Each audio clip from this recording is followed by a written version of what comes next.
Sorry, I have a bit of a cough. Am I good? Okay. So, it's no secret that over the past few years, terrorism has been on the front page of US media news, from the attacks from Paris all the way to Belgium. Now, the news will make terrorism sound like it's a huge threat to US civilization and our way of life. But I'm here to tell you right now that terrorism, especially ISIS, is no threat to the United States. Now, why isn't it a threat to the United States? Well, it's not considered an existential threat.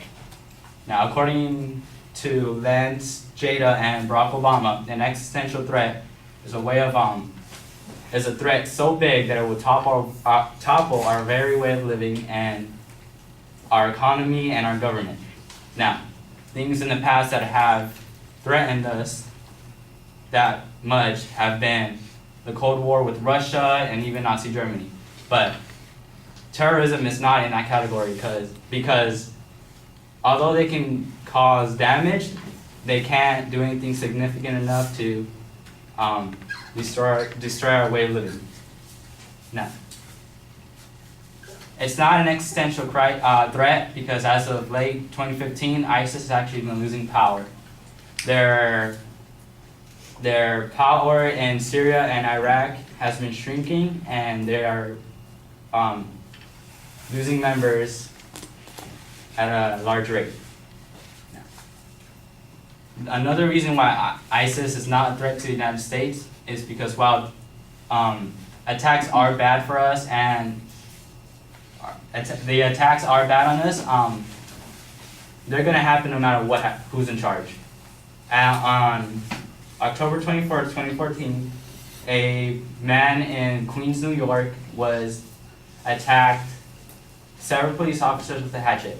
Now, after investigating his attack, it was shown that while he was inspired by ISIS and Al-Qaeda, they were not the ones who told him to do these attacks.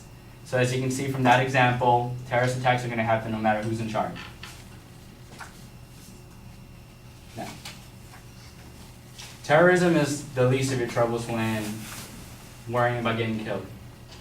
In the US alone, about 12,000 people annually are killed from guns. These are homicides, not just suicides. So you're more likely to die from somebody just walking out in the streets from a random gun attack than a terrorist attack. Now, something even bigger than a random gun attack is what you eat. In the US alone, about 30,000 people die from obesity every single year. Now, to me, that's a lot more threatening than risking somebody from ISIS coming up to you and blowing you up. In fact, the threat is so low as of 2015, there have been less than 100 deaths related to terrorism from ISIS. So, while the media may make terrorism seem like this huge problem and a way of ending our lives, it's not. You have other things to worry about, from the things you eat, from the people around you, than from somebody from another country coming to your front door and blowing you up. Thank you.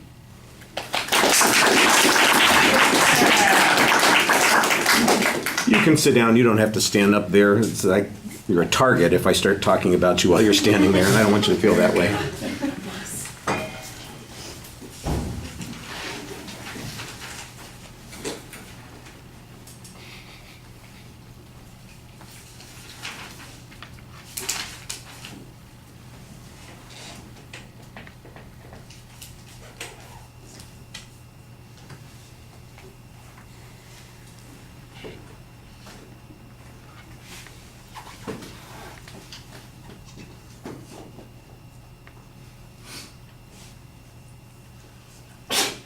Gesundheit.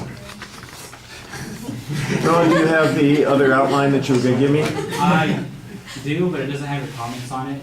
Well, yeah, but you have a final draft to give me? No. Okay. Okay. All right. Yeah, that's fine. I'm just checking. All right. Well, you identify your proposition clearly at the beginning of the speech. That's fine, although the phrasing of it is problematic because you have that negative terminology in it, so that's a little bit awkward. There's not really a preview of what the structure of the speech is going to be. What there is a definition about what an existential threat is, and you basically are saying, I guess it's kind of a preview because you're saying, well, this is an existential threat, that's point one, and point two is terrorism fails to meet that particular kind of threat. But that doesn't really do much to advance the structure very clearly. It's I think a little oversimplified in building the argument that you're talking about. The assumptions of the topic seem to be pretty clearly explained. In other words, your assumption is that terrorism is only a threat if it disrupts our way of life or if it kills a lot of people. So that seems like it's relatively clear, although I'm not exactly sure how defensible those things will be. I imagine that there'll be quite a bit to be said by the respondent. The evidence about ISIS losing ground and territory, there is no evidence on that. That's your assertion. The one piece of evidence that you had that dealt with an example was the hatchet attack, and you said that that was homegrown, and that's a pretty good example to illustrate that point. The suggestion, though, that it is unrelated to terrorism because it would have happened anyway, I'm not sure that that is very clearly explained. The comparison to other forms of death, I understand, is a way of suggesting that it's less important. I'm not sure that death is the key issue that people are worried about when it comes to terrorism. Rather, it's the manner of death by which people are faced with their mortality in this situation. So I think that because I think you could make a very good argument that does the same sort of thing statistically about a whole bunch of things. And you mentioned a couple of them: gun violence, obesity, that sort of thing, traffic accidents, swimming pools. There are all kinds of things that kill people that probably kill people more than terrorists do. And I understand that, but I do think that there are elements to the existential threat that you didn't really talk about. When you talk about changing our way of life, for instance, I would guess that the respondent's going to be pointing out to a number of changes in our way of life that have occurred since terrorist attacks have taken place.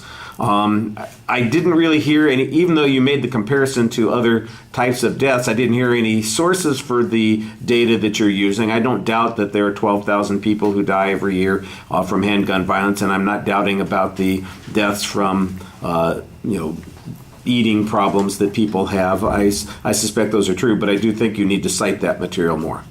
All right, thank you.